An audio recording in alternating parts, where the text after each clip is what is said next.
'కాకి' అని ఒక సినిమా వచ్చింది కార్తీది. దొంగతనాలు చేసి వేరే రాష్ట్రాలకు పారిపోతారు.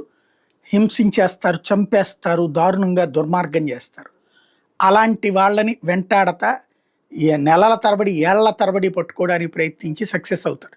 చివరికి ఆ ఊరోళ్ళే మీద దాడులు చేసేటువంటి పరిస్థితులు అలా కాపాడే పరిస్థితి ఉంటుంది.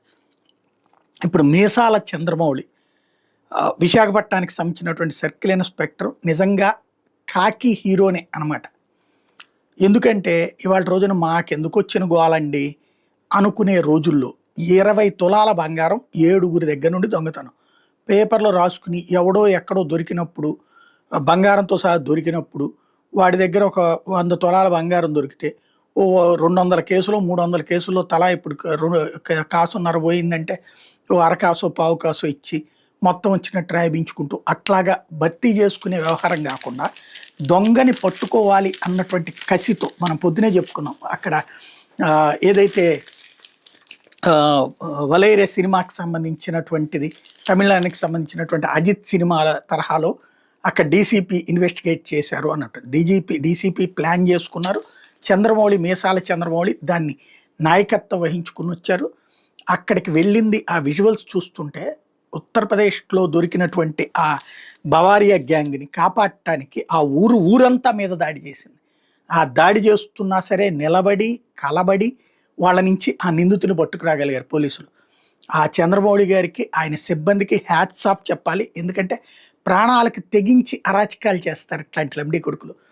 ఆ ఏరియాల్లో ఉండేటటువంటి పోలీసులు కూడా సహకరించరు. నేను ప్రత్యక్షంగా చూసి ఒకప్పుడు గోదావరి జిల్లాల దగ్గర ఆకివీడు ఆ ప్రాంతంలో ఒక ముఠా ఉంటుంది. రాష్ట్రంలో కాదు ఇతర రాష్ట్రాల్లో అందరికీ కూడా వాళ్ళు తెలుగు, హిందీ, ఇంగ్లీష్ అన్ని భాషల్లో మాట్లాడగలుగుతారు. మేము దొంగలమని ఓపెన్గా చెప్తారు. ఫోన్ చేసి చెప్పి మా దగ్గర దొంగ బంగారం ఉంది, మేము దోచుకొచ్చినటువంటి వాళ్ళ దగ్గర నుంచి కొనుక్కున్నాము, మాకు తెలిసినటువంటి ముఠాలు దొంగతనం చేస్తారు, వాళ్ళ దగ్గర నుంచి వచ్చినటువంటి నగలు అవి ఉన్నాయి, మీరు కావాలంటే మీకు ముందు ఏది సగం బంగారం, ఇప్పుడు ఫర్ ఎగ్జాంపుల్ 12 లక్షలు ఉంది, ఇప్పుడు ఏది 10 లక్షలు ఉంది 100 గ్రాముల బంగారం, మా దగ్గర 5 లక్షలకే వస్తుంది అన్నటువంటి చెప్పుకొస్తారు. ఆశపడతాడు మనిషి. వెళ్ళినటువంటి వాడికి ముందు శాంపుల్కి అని చెప్పేసి ఓ 50,000 60,000 తీసుకుని వెళ్తే, లేదా 10,000 తీసుకుని వెళ్తే వాళ్ళు ఆ 10,000కి తగినటువంటి బంగారం ఒక మొక్కిస్తారు, మనకు అది ఒరిజినల్ ఇస్తారు. అది తీసుకుని వచ్చి షాప్ దగ్గర చూపెడితే కూడా ఒరిజినల్లే అది వస్తుంది. ఆ తర్వాతన అంటే మనం 10,000 పెట్టుబడి పెడితే ఒక 15,000 రూపాయల బంగారం మన చేతికి వచ్చింది కదా అని చెప్పేసి రెండోసారి 5 లక్షలు 10 లక్షలు అవసరమైతే అప్పు చేసి అక్కడికి వెళ్తే ఆ తర్వాత వాళ్ళు ఆ డబ్బులు లాక్కుని తన్ని పంపిస్తారనమాట.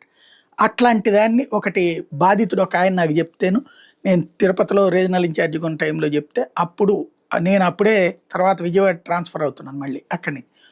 అప్పుడు ముందుగానే ప్లాన్ చేసుకుని వాళ్ళతో మాట్లాడి ముందు పంపించి అదంతా హిడెన్ కెమెరాతో తీసేసాం. ఆ విజువల్స్ని ప్లే చేసేస్తే అయిపోతుంది. కానీ అట్లా కాకుండా నా పద్ధతి ఏంటంటే దొంగల్ని పట్టించాలన్నటువంటి ఉద్దేశంతో అప్పుడు మహేష్ భగవత్ గారు డిఐజీగా ఉండేవాడు ఏలూరు రేంజ్, ఆయనకి మెసేజ్ పెడితే ఆయన మనుషుల్ని ఇస్తే వాళ్ళతో కలిసి వెళ్ళాం. చివరికి ఒక్కసారిగా దారుణంగా దాడి చేశారు. వాళ్ళని పట్టుకోవడానికి కుదరకుండా చేశారు. ఆ బంగారం ఒరిజినల్ బంగారం ఉంటుంది వాళ్ళ దగ్గర, అది పట్టుకొచ్చి మనకిచ్చి చూపెడుతూ ఆ టైంలో డబ్బులు దిగానే తీసుకుని జంప్ అనమాట. ఇక్కడ పోలీస్ టీం మాతో పాటు వచ్చింది అకైట్, కానీ వాళ్ళ మీద దాడి చేసేసారు.